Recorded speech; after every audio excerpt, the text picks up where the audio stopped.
So let's talk about the concept of crimes, right? So criminal offenses or crimes. Crimes are behaviors in which the society deems to be undesirable, right? When we started moving together as a group, as a collective of beings, of people living together, we decided there are certain behaviors that are not desirable, things that prohibit from us living together as a society, right? We can't live in that society if we don't follow a certain set of rules. So, for example, if we're a collective all working together, and I go over and I take Regina's drink, and I just drink it because I want it, even though Regina paid for it and earned it, and it's hers. If I can just take what I want, then how do we operate within a society, right? We have to establish rules and guidelines behavior. If I'm just bored one day, I go over and I punch you in the face because I'm bored, how can you trust to be safe in society, right? There's got to be a basic standard of rules that we all agree to keep each other safe, right? And those become crimes. Now, sometimes crimes can be changed because certain behaviors become, if not acceptable, yeah, probably acceptable, or things we thought were unacceptable become legal, right? Okay, so marijuana would be an important one, right? There was a time where marijuana was a drug that was in the same category as certain drugs that you're not allowed to have, like cocaine, right? But now this becomes a legal substance. Alcohol went from being something that was prohibited to being legal, right? So these things change through time. So if you look on the page we have up here, a crime, an act or of omission or an act is prohibited and punishable by federal statute. So governments come together and they create a set of rules with to follow by are certain behaviors, things that are not permissible. Omission means that if we don't do anything to act. So sometimes the criminal act is doing an act, sometimes it's not doing anything. If I know that Regina is going to kill Helen and I don't do anything about it, I'm technically an accessory. Regina goes, "Hey, Walt, I've got a gun. I'm going to shoot Helen in the face at 2:00 today." Right? I'm supposed to do something. Should I tackle Regina to go and fight with a gun? No, but I should probably call the police, right? Because she's made me an accessory, and we'll talk about that. She made me an accessory before the fact. I can't remember what it's actually called. But you can't just not do something, right? You've got to kind of, in some cases, you doing nothing is a crime. Okay? So when we talk about Law Reform Commission of Canada, it says what things are considered to be a crime. It's a crime when the act is considered wrong with society, right? Which means, and that's a gray area because sometimes we mix up morality with criminal behavior. But we say certain things are wrong with society. So to murder someone is wrong with society. To steal someone's property is wrong with society. To burn someone's home is wrong with society. To sell products that are dangerous are wrong with society. Those become crimes. That causes harm to society in general and to those minors who need protection. So if the act doesn't promote the healthy function of society, if people can speed as far as fast as they want to, wherever they want to, it causes harm to society because someone could decide to go 200 kilometers up the street, knowing that if I'm driving at 200 kilometers up the street and a kid comes out of nowhere, can I stop them? Can I stop the car to not hit them? No, it is physically impossible. Even if I hit the brakes, the car is still going to move and go forward and probably hit the kid. I don't have enough, there's not enough physical I don't have enough distance to stop myself from going that fast. Harm must be serious, right? And so this we'll talk about what the serious crimes are. That we do differentiate between what we call more serious crimes and more less serious crimes, but it's a crime that it has an impact on society, right? If I'm chewing gum and I spit it on the ground, that's not a serious crime. Well, not here anyway. If I take acid and throw it in someone's face, that's a serious crime. And the remedy must be handled by the criminal justice system, which means it's not a situation where, like in civil law, we could sue or we can seek compensation. It has to be handled by the criminal justice system. Now, I said there are some things that can be handled by both, right? If I hit someone or punch someone, I can be charged with a criminal offense, but also sued civilly, right? But crimes themselves need to be dealt with by the justice system.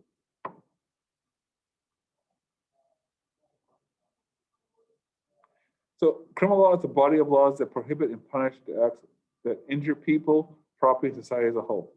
So for us, it's a Criminal Code of Canada. It's created by the federal government. It is a federal power, which means that the laws are the same no matter where you go in the provinces, right?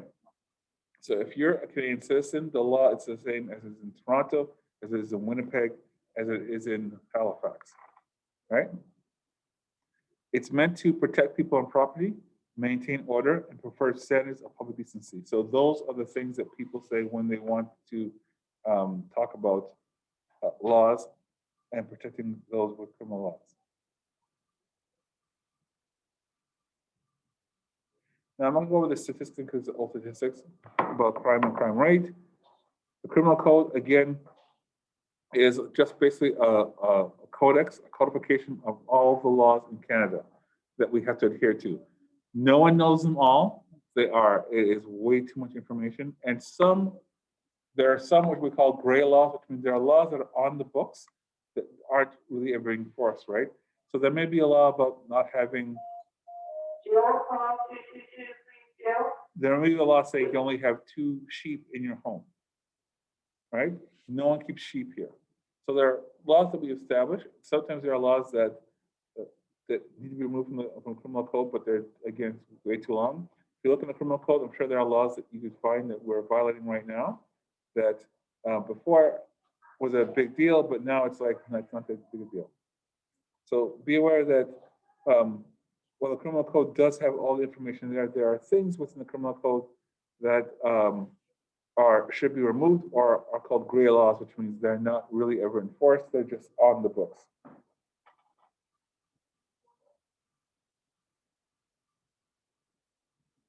So here's the difference. We talk about criminal law. The federal government is in charge of running criminal law, right? The federal government is in charge of making sure that criminal laws are all the same. The provincial governments are in charge of enforcing it. You go to provincial court, the police force tends to be of either municipalities or provinces, okay? There is no really federal police force. I mean, there's the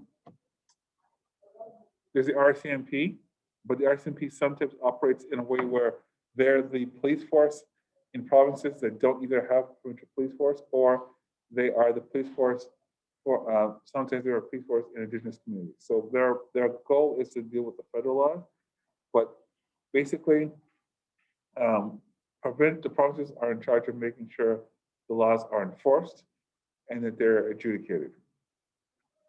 Right? Yes. Like using highways, I see the OPP. Right. But like RCMP, I rarely see. Right, because the OPP is in charge of dealing with one. They enforce and they enforce all laws on Ontario highways. Right. And they operate as a police service in areas where it's too small to have its own local police service. So a community like Bayfield or Goderich up north, they don't have the Bayfield or Goderich police service. They have the OPP, right? With Toronto, you have a police service, right? York Region, you have your own police service.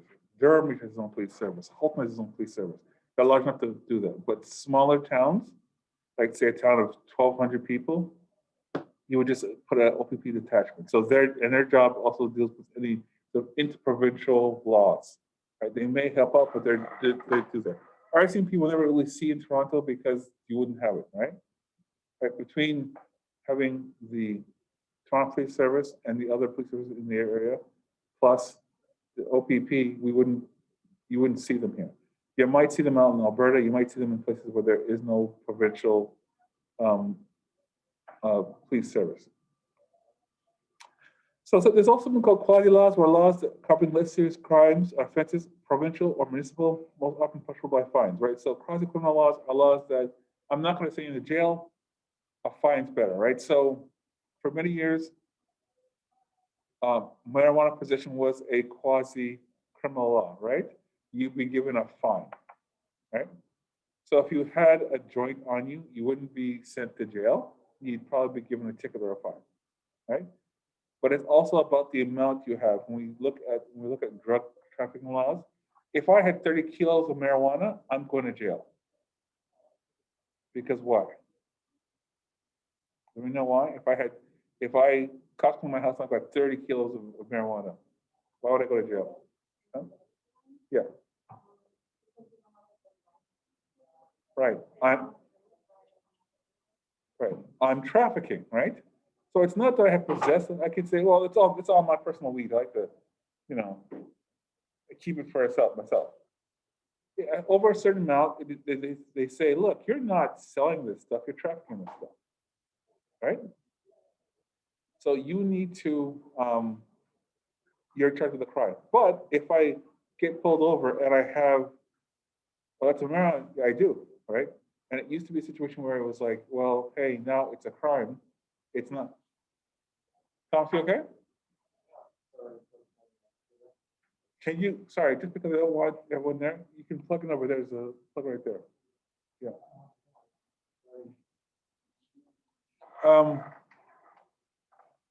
So that is a crime because of, I'm charged not for possession of marijuana. I'm charged for possession of marijuana with intent to traffic, right? I'm gonna sell it, right? So therefore, I can't claim it's my personal use. And now that we have legalized marijuana, I'm only charged because I don't have a license to sell it, right?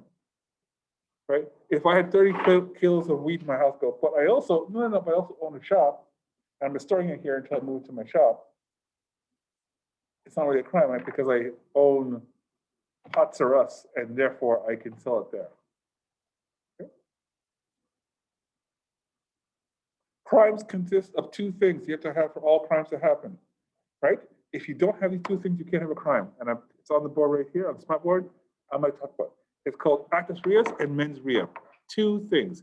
First is the guilty act. You have to actually have a voluntary action or omission or state of being that's prohibited by law, which means if I go over and I grab Nathan and I throw him against the wall and start choking him, I've committed an act, right? It's a voluntary action. I chose to walk over to Nathan. I chose to throw him against the wall. I chose to choke him, right? All those things are the first element of committing a crime. Assault. Mens rea is a guilty mind, demonstrates the act was intentional, knowing, negligent, recklessness, or willfully blind, which means I chose to do that to him. I either decided, I don't like Nathan, I'm going to kill him. That's knowing, intentional. Or if Nathan and I are just playing on the roof and I'm helping him with the solar panels, and I just say, hey, Nathan, and I shove him off the end of the roof as a joke, and he falls and he dies, it's negligent. I committed the act because I didn't want to kill him, but if I'm on a roof of a building and I'm shoving somebody, they could die, right? Willfully blind. I see Nathan walking down the street, we're on the roof, we're working on something, we're on the solar panel, and there's sparks by something. I say, hey, Nathan, why don't you go, Nathan goes, hey, well, there's things going off there. Can you help me? No, don't worry about it, you're fine. And he touches it, he dies. I knew that I was going to probably kill him and injure him, but I did nothing about it. It's willfully blind. So you have to have both aspects of committing an act. Sometimes, for certain crimes, all you need is the actus reus, but it's very, very rare. You have to have both. So when you're being charged with a crime, if you don't have both, you can't be charged with a crime. So if I look for Thomas, go, hey, Thomas, I talk to him, so how you doing? And all of a sudden, his arm explodes and he dies. The act of me touching him might have killed him, but I didn't plan to do that. I just meant to say hi to him, not the guilty mind. Right? So you have to have both elements of a crime in order to have a crime, right? And this is how someone would prosecute you for a crime, right? Without both of them, you can't do it. So I just want to talk about the different, so guilty act is pretty much, act is pretty simple. You have to either commit the act or don't do anything or be in a state of being that's forbidden by the criminal code. So if I were drunk and driving, that's the act of drinking and driving, right? Because that's forbidden by the criminal code.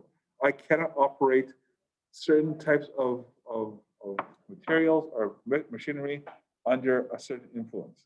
The state of mind I've chosen to be in, I transfer a crime, right? I can't, as a teacher, if Thomas says, hey, I'm being abused at home and I don't do anything, I don't tell the police, I'm in trouble. Because I'm supposed to report any type of abuse I'm told, regardless of what I think is right or wrong. Even if I think, oh, Thomas is lying, even if I think that Thomas is a good guy, he wouldn't do that, I have to report. I remember there were kids where I was in a program and there was a kid who came to us and they told us that in a conversation that their dad beat up their mom, and we had to call children's service. And the person who I worked with was a friend, which is my boss, was really upset about it. And she felt like, maybe I should have asked and checked with the parent. And I was like, no, we didn't have a choice. You told that, you got to report it, right? If you don't, we're criminally liable because we knew about it and did nothing about it. So it's pretty much you do something, do the act. That's the first element of it, right? You beat someone up, you punch someone, you shove someone down there, you drive a car, you get drunk, you drive a car, all those things. You must be, but it also must be voluntary. If I put a gun to your head and say, Hesam, kill Regina, you're not committing a guilty act because you are being forced to do so, right? Mens rea is a deliberate intent to commit a wrongful act with reckless disregard for consequences, which means I intend to do something wrong, right? If I want to go to a bank and pull a gun out, I tend to steal it, right? If I go to a store and take something from and put it in my jacket, I tend to take it.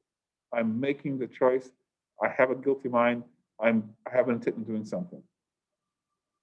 So intent is a state of mind in which someone decides to carry out a wrongful action, knows what the results will be, and is reckless regardless of the consequences, which means I want to do something. I know what will happen if I get consequences will be, and I don't care, right? I walk out with a gun and I go into a bank and I say, give me all your money. I know what I'm doing. I'm aware of the consequences. And if someone bothers me and I shoot them, I don't care. Okay? There are two types of intent. There's general intent, desire to commit a wrongful act with no ulterior motive or purpose. So a guy punches Curtis simply because he's angry, then the guy has general intent to commit assault, right? Which means Thomas and I are arguing over Star Trek. I like Discovery. He says Discovery sucks. I get angry at him. I punch him in the face, right? I didn't really have a motive. I just were having an argument. I just hit him, right? Specific intent is the desire to commit a wrongful act for the sake of accomplishing another. So if a guy strikes Curtis with the intention of taking something valuable from him, then he's committed an assault in order to accomplish that. To prove the guy has the mens rea to commit the robbery, the crown must show that not only did he assault Curtis, but he did so with the specific intent of stealing from him, right? So the idea is that I knock him out to take his computer. That's specific intent. I do this one act to do along with something else, right? I walk into a grocery store, I shoot the clerk to steal the money from the thing, right? I give Nathan drugs to make him woozy so I can take pictures of him and sell on the internet. That's specific intent. I do one thing to achieve another. General intent is I'm doing one thing without regards to motive. So those are the two types of intent you can have. And again, you have to charge either one. Motive is the reason a person commits a crime, right? So it is a reason. It's something you can use when you're charging someone for a crime. A motive, like why are you doing this? Because it allows to informing of intent, right? So sometimes when someone is investigating someone for a crime, they say, well, what's the motive? Why are they doing this? What's the reason someone commits this act, right? If I can't pay my rent or my mortgage and I steal, my motive is to pay my mortgage, right? I then take a gun and go into the bank and I hold it up and I say, I will shoot you money if I don't get the money. I'm committing the actus reus and I'm creating the mens rea and I'm using specific intent because I am threatening the gun to kill somebody to get the money. And my motive is I want the money to pay off my bills, So knowledge and awareness of certain acts can be used to establish mental behavior, which means if I know something is wrong, it can also be part of established guilt. The crowd so that the accused knew the document he or she used was forged. So that could be something where I say, hey guys, you know what? COVID's over. Let's say we found a cure. Yay! I want to take everyone up to our nice restaurant. I sit down, order whatever you want, all on me. Following, get the most expensive food, get the most expensive alcohol, it's all on me, and I pay, but I pay with fake money. I'm charged because I know the money I have is fake. If I give forged money, but I don't know, I'm not charged for that because I don't have knowledge of that, right? Okay, if I steal someone's credit card and I use it to pay for something, I'm charged with fraud because what have I done? I took something, I know that's not mine, I'm aware of it, and I've done it anyway. Criminal negligence is the wanted or reckless disregard for a person's for the lives of safety of others, sometimes causing injury or death. So that could be negligent by in doing anything or omitting to do anything that is your duty to do so, shows wantonness or reckless disregard for the life and safety of other persons. So if I again hold a swim camp, but I don't know how to swim, I'm being negligent. This thing sucks, but I'll just mention anyway. The police officers in Breonna Taylor's murder were charged with, not with murder, which they should have been, but were charged with this nonsense, which is, well, I shot into an area and I shot the other apartment, so therefore I'm charged with wantoness, reckless disregard. Versus, no, you killed that person in the room, you should be charged for that. But the jury didn't want to give him that, so they said they charged the one officer for shooting his gun into an apartment building that went to the orange apartment building, not to the bullets that went to the young woman who died. Okay, that's an example of what's called criminal negligence. Recklessness is constantly taking unjustifiable risks that a reasonable person would not take. So when we talk about reasonable, it's what a logical person does. So if Nathan is, okay, well, I'm gonna drive a car, I'm gonna go 90 kilometers an hour, and I'm gonna do donuts in the parking lot, and our car's covered with ice, and I'm not gonna wear a seatbelt. He's being reckless, right? Like, why are you driving 90 miles per hour in a parking lot? Why are you driving in a parking lot covered in ice? Why are you not wearing a seatbelt? Right? Because let's say he doesn't, and he stops, and then he pops around, and he's slaying in the thing, and he ends up hitting Helen who's with him with such force she dies. He's responsible for homicide because you were reckless in your behavior, right? Every aspect of it. Driving too fast in poor conditions, not wearing a safety belt that would protect you and the other person. Willful blindness is the deliberate closing of one's mind to the possible consequences of one's actions. So I know we're about to talk about Canada, but I'm going to talk about Old Orange Face. Donald Trump, it should be charged with willful blindness because he knew he had COVID and he went to an event, right? He knew he was exposed to it. He knew he probably had it. He went to an event, right? Well, you know, like he knew how deadly it was. He knew its infection. He knows that people are going to get it. The way most people will get it is through close contact without wearing a face mask and making within a time. He flew to New Jersey and held a fundraising event, and they had a buffet.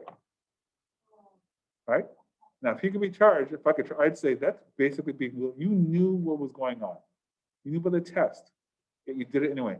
Some say that during that debate, he probably knew that he was positive anyway, and yet went to that debate, didn't tell anybody. So if you can predict your behavior, then it's willful blindness, right?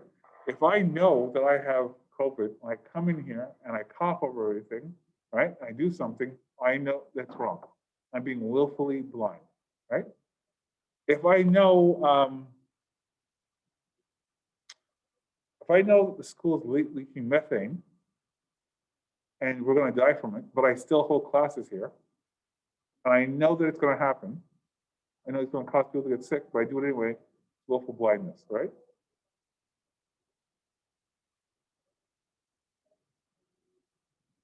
It even says here, the thing is that if I were to sell, hey Nate, you want to get, you want a TV? You want a smart board?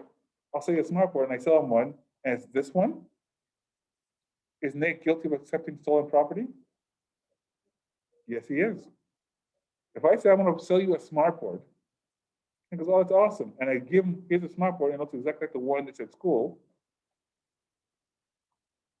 Well, I happen to have a smart board that looks exactly the same one at school. That I'm going to sell it to him for dirt cheap, right? Nate would be like, "Nate, you know that's stolen property, right? Right? Yeah.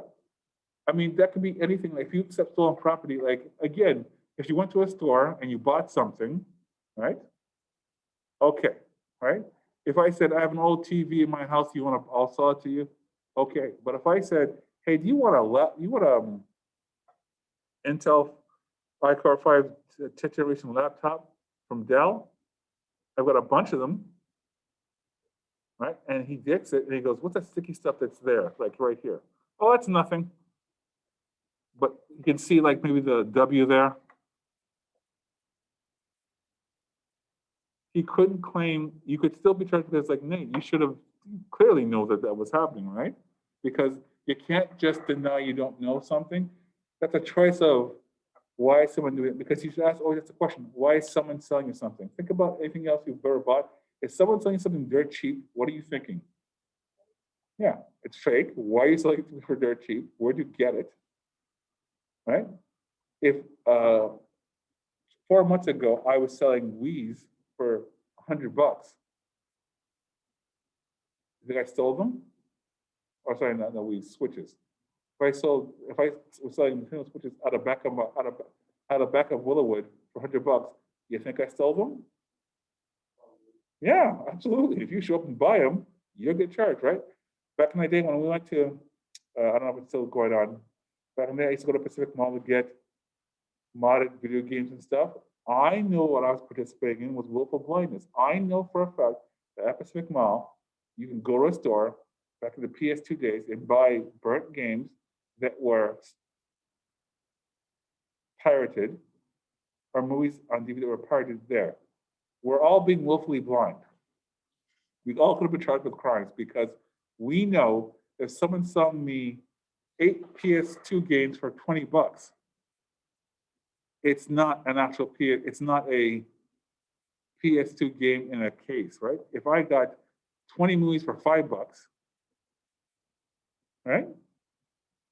No, has anyone ever bought when they were still on the DVD for sale? Anyone ever gone to Pacific Mall? I don't know if they still have that. No, I haven't. But with the PS2 example, yeah. Well, PS2 games can be kind of cheap like that, but like, yeah, that's way too low. That's obviously bootlegged. Yeah, we did it all the time. We knew we were doing it. I went to some guy's house to mod my system. I could bring my PS2 to that store. They say, we're going to mod. They'd say, okay, come back in an hour. All right. And all of a sudden, it's fixed. You want games? Yeah. Here are the brand new games. You want 4 for $5? You want 4 for $20? Sure. I knew, right? I knew. Whoever knew, I knew. I'm doing willful blindness, right? If a cop's arrested me, what can I tell them? I didn't know that, officer. I didn't know I walked into the store. I didn't know that the store tells me to pick games out of a catalog and come back in 10 minutes and go to another store and pick them up, that I didn't know I was committing an act or I was participating in a criminal activity. Hell, back in the day, Pacific Mall, they would close down one store, they get raided, and an hour later, guess what happens? Same store opens in a different location. For years, everyone knew it. I think I saw a cop there one time buying stuff. I'm like, don't. Like, everyone knew it. It was so bad. I used to always question, like, how the hell could that store be? How could that mall be opening, selling pirated stuff, and no one says anything about it?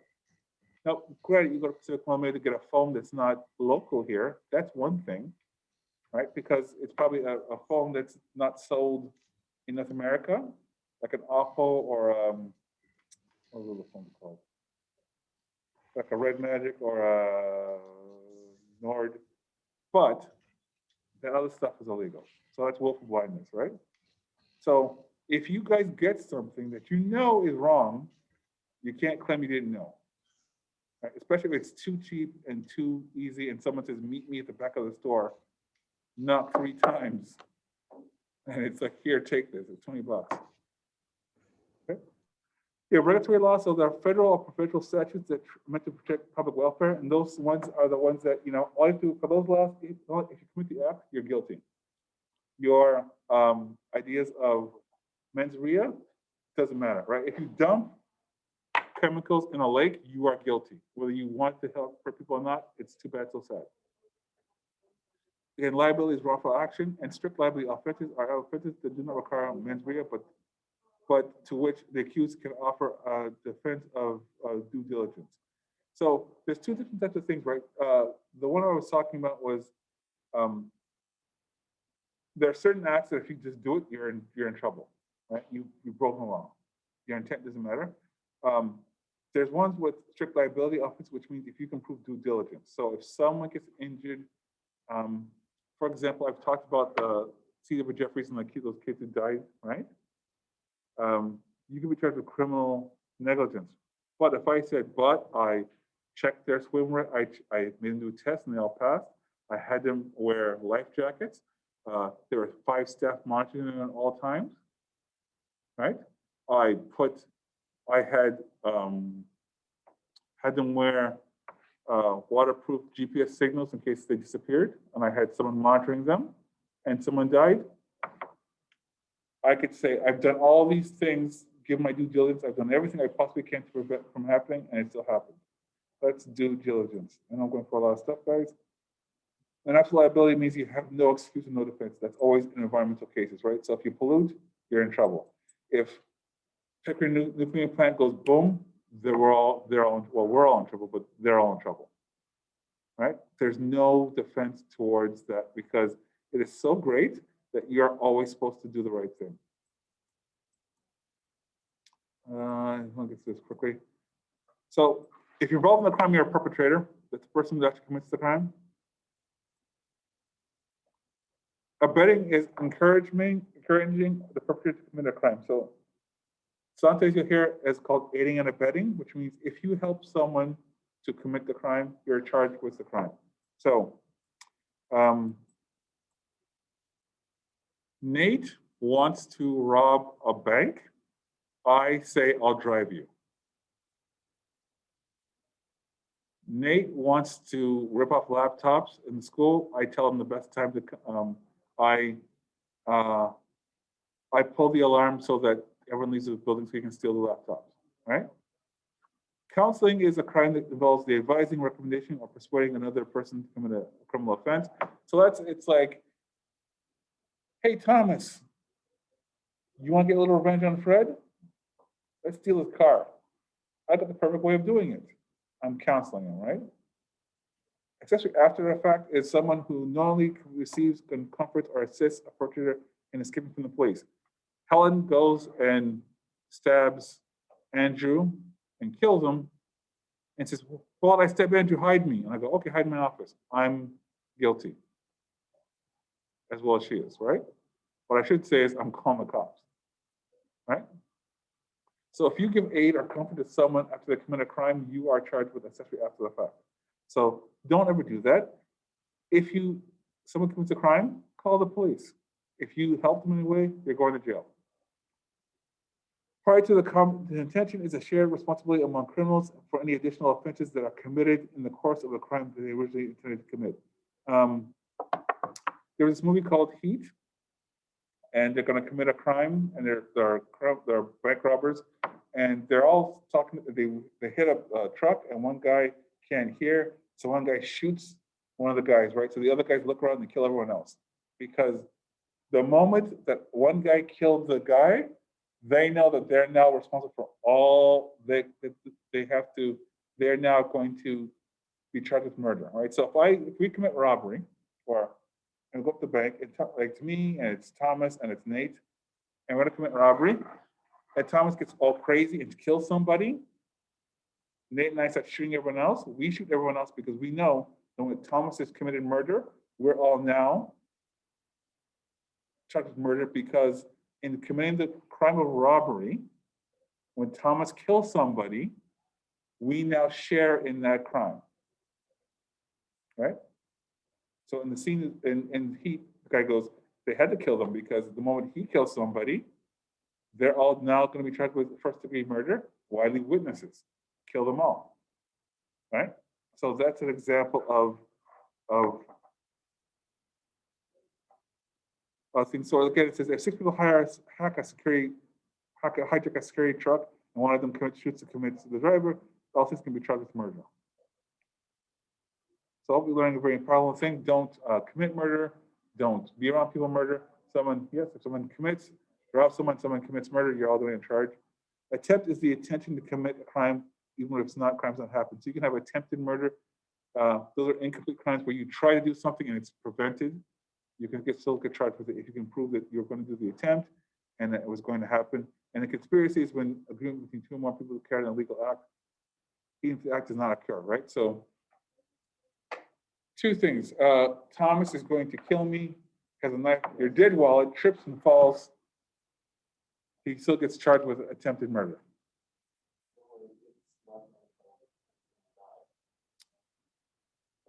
Yes, but I don't know what it could still be.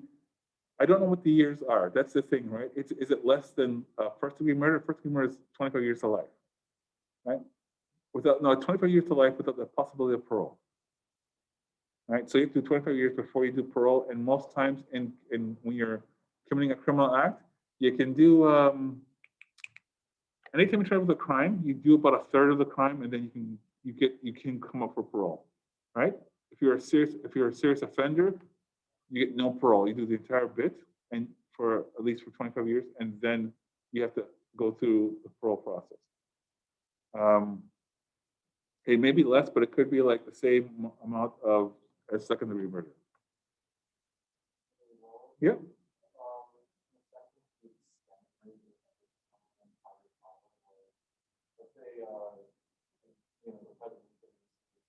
Mm-hmm. Mm-hmm. Yeah.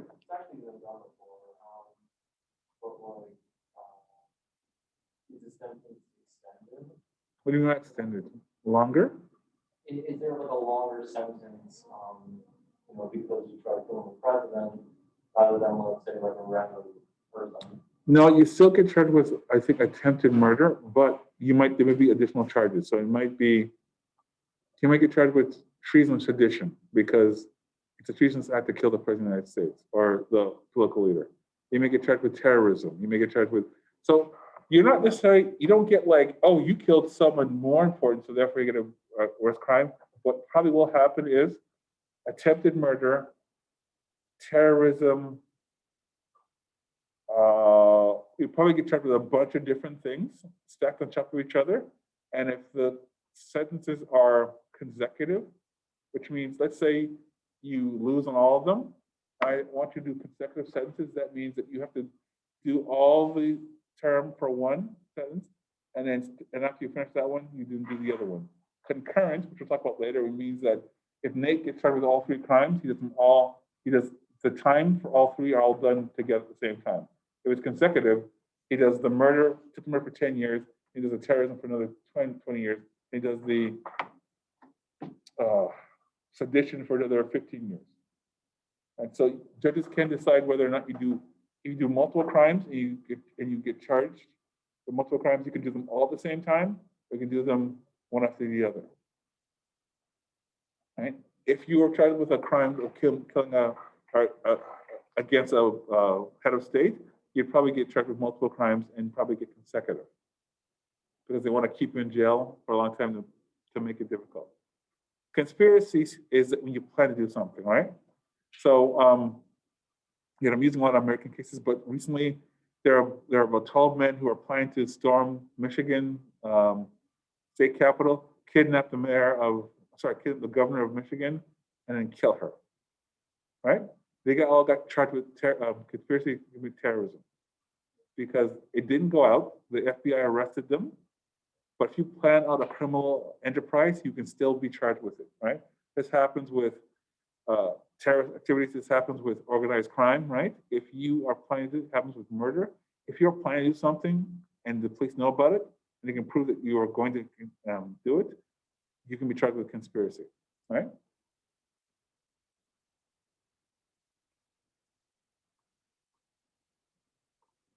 I think that's it for today because yeah, that's the entire chapter. So basically, I just wanted to go over what a crime was, what the elements of a crime happen, the things that you need to have are elements of a crime, and what was the last thing we talked about? What the relationship between you and individuals, right? So an important thing to take away from this, guys, is that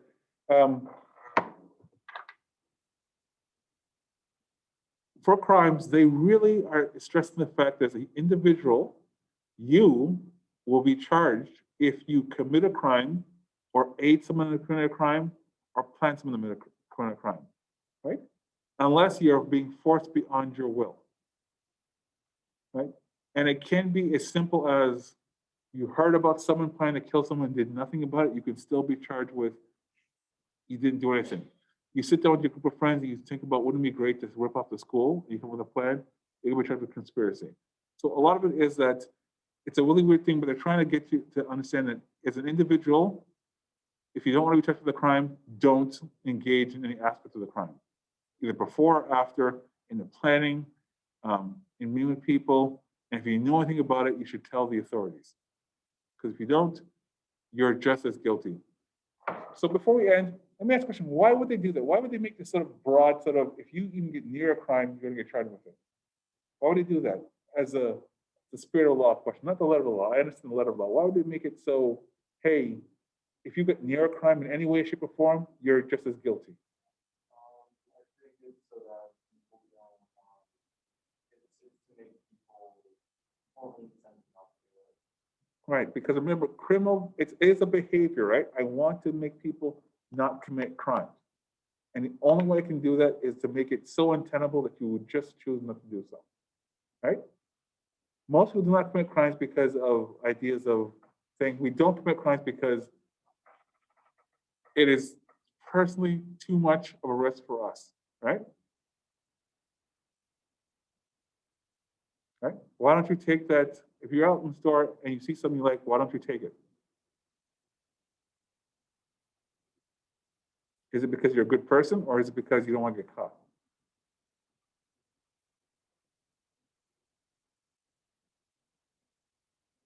No right or wrong answer. When your friend says, hey, Helen, hold this for me, and puts in your, take this, hold it for me. What are you going to do? Do you take it? Or do you say, I don't want to get involved? You don't get involved. But that's your friend. Come on, hold it for me, please. Please hold it for me. Right? Right? Our society says you should say don't, because if you take it, what happens? You're legally responsible. I remember there was a couple years ago, not a couple years, 10 years ago, there was a kid who did something really stupid and illegal up the street. And one of the guys saw what was going on, said, I'm out, got out of the car and left. The other kid committed the act, came back to school, cops came and got him. The kid who got out of the car, nothing happened to him because he made a smart choice. He said, I'm bouncing, this is ridiculous, and left, right? Because he knew this is gonna be bad, and if he were in the car, even though he didn't do anything, he would get charged with the crime, right? The one kid went and threatened some other kid, the other kid was with him, they both get charged with assault and robbery. He left, we talked about it, I looked at him and go, that's the smartest decision you ever made in your life. Because he saw, this is just gonna get me in trouble, man, I'm gonna bounce. Right? That's what the law wants you to kind of do, right? They also wanted you to do is probably go and tell someone, hey, this is gonna go down. But at this point, they were just happy that they can't charge him because you didn't participate in the crime, right? Okay. So I'm not going to do any real homework, guys, because it's a lot. I would just ask you to review this chapter and read it over again for greater detail to understand what's going on. I also know that you are still working on your assignment, so you can do one of the two things. So if you finish your assignment, that's awesome. If not, you can continue reading this section. Tomorrow's chapter, I'm going to show you a preview of it. I mean, I'm gonna go over quickly arrest investigation. I mean, we don't really need to go over that. It's not a huge deal. It just breaks down who can arrest and who can investigate. I really want to get to, I might skip this over or briefly go over it, but I really want to get to the following chapter, which is I want to look at the criminal offenses. I talk about the major ones, hybrid, like what's a indictable, summary, and hybrid offenses. Which one is each one? So we might skip over this aspect of it. It's not that it's not important, but I might say read it independently on your own, and then want to go over the chapter on criminal law. I'm going to stop this.